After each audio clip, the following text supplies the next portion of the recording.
Good God, man. How did you ever come up with such a conclusion?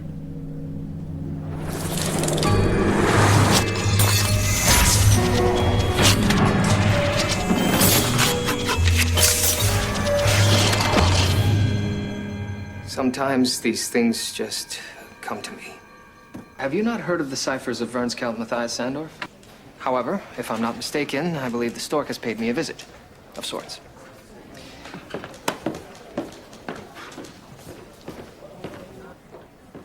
William, you wanted to see me?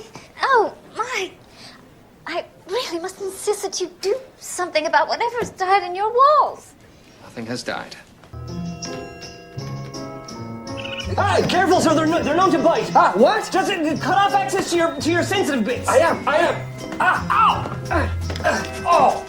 I don't care. Get Ted Jr. up here to ferret him out. Ferret. It's very good, sir. Humor in the face of adversity. I see him. Careful, George. They're known to bite.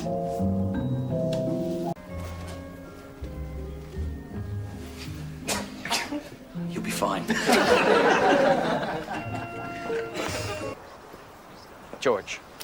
George Crabtree. Right then, once again.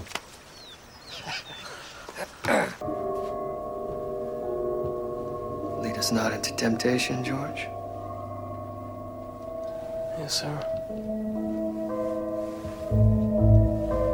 In my experience, you need to tread softly. Your experience, sir. Remember, these people are a sensitive lot. Ellen, you ungrateful cow. Don't you call her that. Arthur will say, what if he... Yes, sensitive lot. Can I count on your assistance? All right. Good. So, you were performing the Scottish play, and no doubt you were brilliant. We all were. Of course. So, the curtain came down, but Virgil failed to join you. So, you sent Ellen to seek him out. Well, yes. Now, here's my first question. Why send Ellen? Well, Wait, no.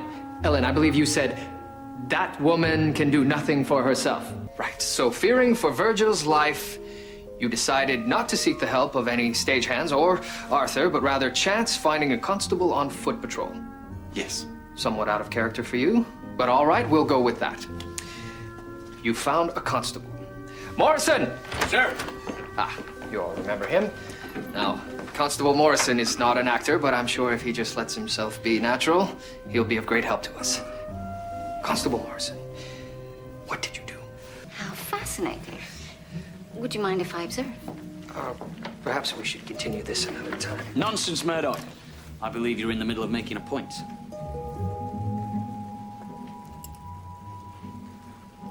Yes. George, proceed with the questions. Maybe Dr. Ogden would like to ask the questions. I'd be delighted. Do you or have you ever marched with the Orange Men? bugger that. Here's a better one. Is the detective in love?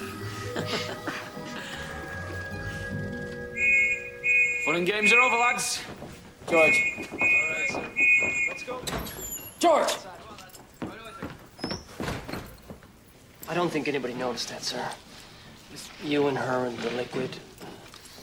Get me out of this thing. Please forgive Owens, but we've been having some trouble with riffraff of late. I'm sure you understand.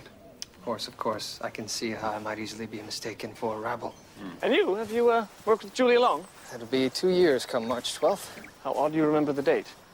Actually, it's the murder I remember. Clayton Bowles, age 14, murdered both of his parents and hung himself from a tree in the backyard. Yes, nasty business, this murder.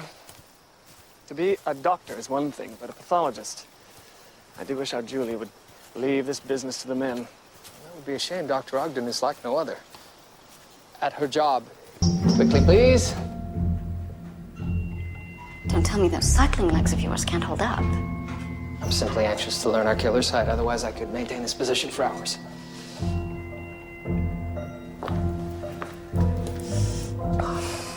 Right, perhaps hours is a bit of a stretch. Oh, genetics, heady stuff. I read Gregor Mendel's experiments in plant hybridization last July at the beach. For some light summer reading. Yes. I'll need a sample of the stomach contents to verify the poisoning by varnish. Mystery under every rock, eh, William? Yes?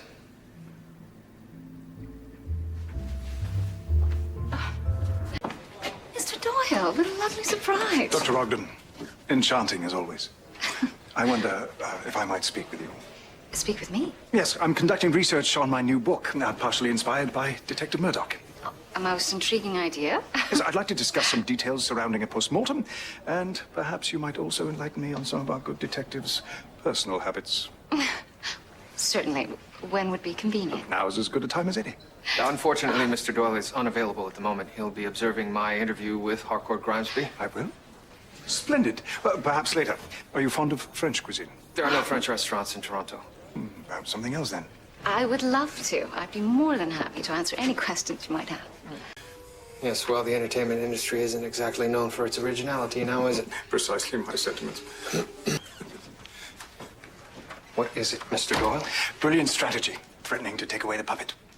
It wasn't strategy. The puppet is extremely annoying.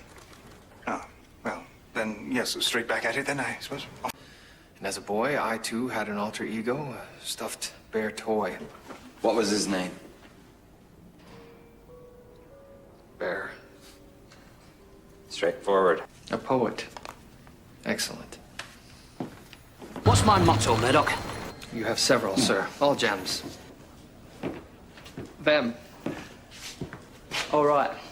I forgot. It's a two-Martian operation.